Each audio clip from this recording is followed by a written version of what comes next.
Hi everyone, this is Julianne Victoria of Through the Peacock's Eyes. Welcome to my Chiron and Aries transit spiritual guidance readings. I'll be doing a little astrology, a little tarot, a little oracle cards, so it's sort of like a combo spiritual life coaching session.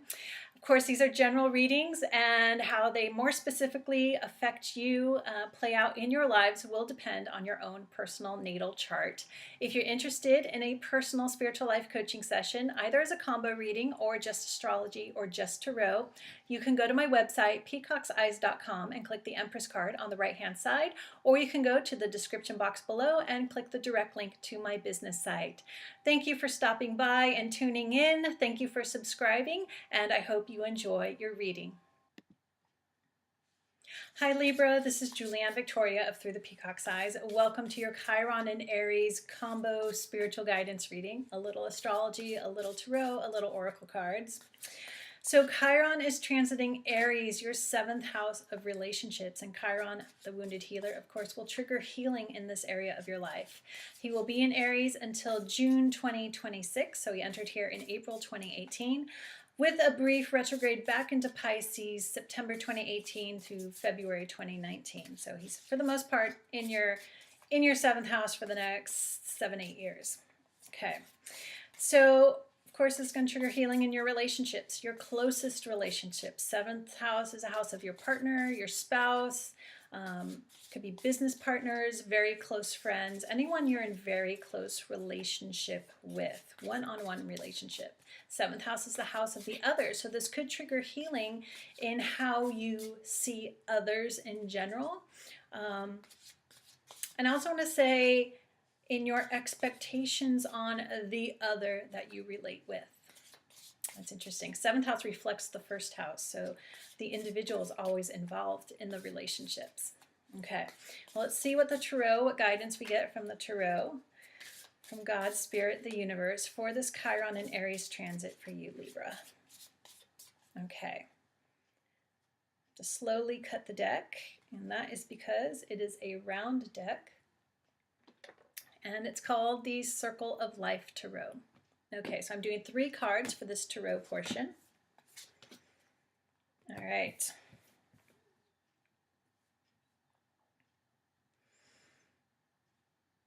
Okay. All right, Libra. So my initial overall impression is that the healing that needs to occur in your relationships starts with you. The others, those whom you attract into your life over the next 7-8 years, and those relationships that grow and evolve over the next 7-8 years, will strongly be a reflection of you. So if they're difficult relationships, you're attracting the wrong people, you need to look at yourself and decide if you're going to make change, if you're going to grow, so that your relationships can grow or change or dissolve and allow new ones in. Okay, so maybe a bit of a reworking in your relationships the next 7-8 years. So the first card we have here is the 8 of Wands. Now it's interesting how this woman, she's like holding a head, which seems a little gruesome. But let's look at this as her holding her ego. So the head, as kind of gruesome as holding a head is, represents the ego mind, the inflated ego, the self-centered ego, the wanting things to be, my way. Now, I'm not saying all Libras are out there are egocentric and self-centered, but when it comes to this healing, Chiron's triggering healing in your relationships as a reflection of you. Are you being stubborn? Are you being insistent that things be a certain way and not another? Are you, or have you illusioned yourself into thinking that your way brings balance to your relationships? Because, of course, Libra is the 7th sign. It's a sign of relationships, wanting balance and harmony.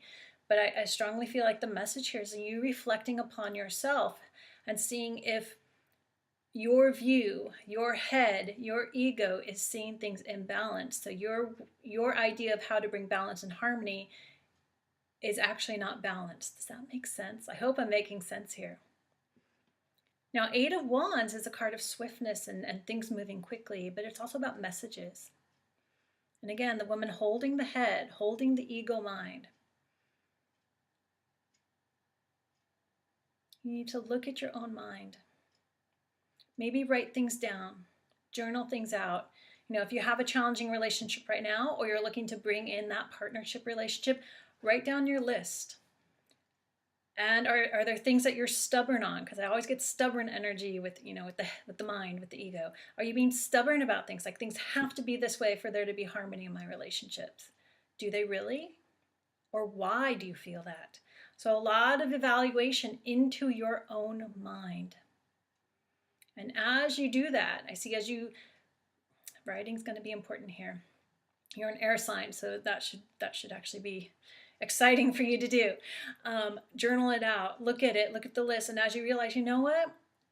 When I was 20, yeah, that had to be part of my relationship, but that's not important to me now. So you might sort things out and realize, I don't need to be stubborn on that. No, of course, things don't have to be this way or that way. Yeah, breaking it apart, getting out of your head. And as you release any stubbornness, any things you're holding on to that actually bring imbalance and disharmony into your relationships, as those fall away, the relationships you're in that are supposed to stay will grow and become more harmonious, and new ones that you bring in will match the person you are now being. They will reflect you. Okay. I hope that makes sense. It's actually a bit of a complicated message I'm getting there. Okay, so the next card is the Emperor.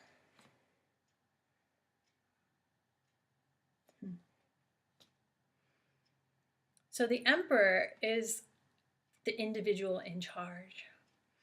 This is the Aries card, right? It's you, Libra, reflecting and projecting and being reflected by your relationships. The Emperor is about becoming the master of yourself. And I feel as you sever parts of your ego, we never get rid of our ego identity, otherwise we would not be in an individual ego body, right? But the stubborn parts, the parts that want things to be a certain way, they have to be this way no matter what, you haven't evaluated why. And so we sever those things and things break away. We also learn the things that are important to us that we want to keep. We really step into our power and being who we truly are underneath all those stubborn ideas. Then we feel more balanced and harmonious within, and our relationships reflect that. Now, just going back, this is intense healing. This is a lot of self-evaluation, but it's going to help all your relationships. Even if your relationships now are pretty good, this is going to bring tremendous growth in them, and also bring in new people who will expand your growth, or reflect your growth, reflect your expansion. Okay. And the third card we have here is the King of Swords. This actually came up in two other readings, but in a different position.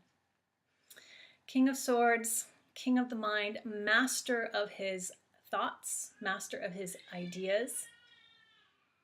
And he is screaming here.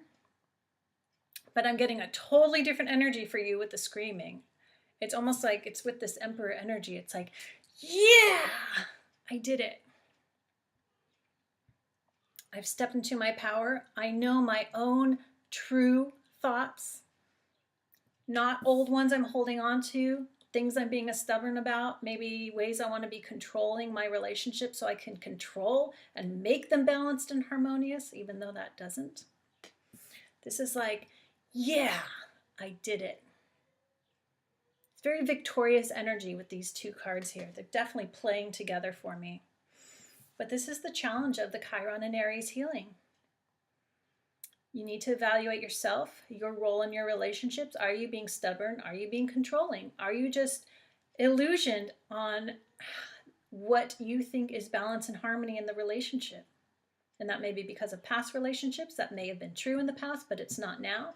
You got to write it out. You got to journal it out to sort this stuff out and release those heads. It's like the Indian goddess Kali. She wears the necklace of skulls or the necklace of severed heads. It's not because she goes around chopping people's heads off. Those heads represent aspects of the ego that need to be let go of, need to be severed. And that's what you're doing here, or hopefully doing.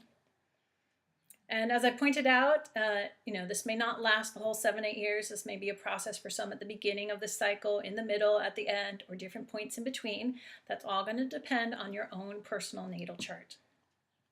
Okay, let's do one card from the Whispers of Healing Oracle. Okay.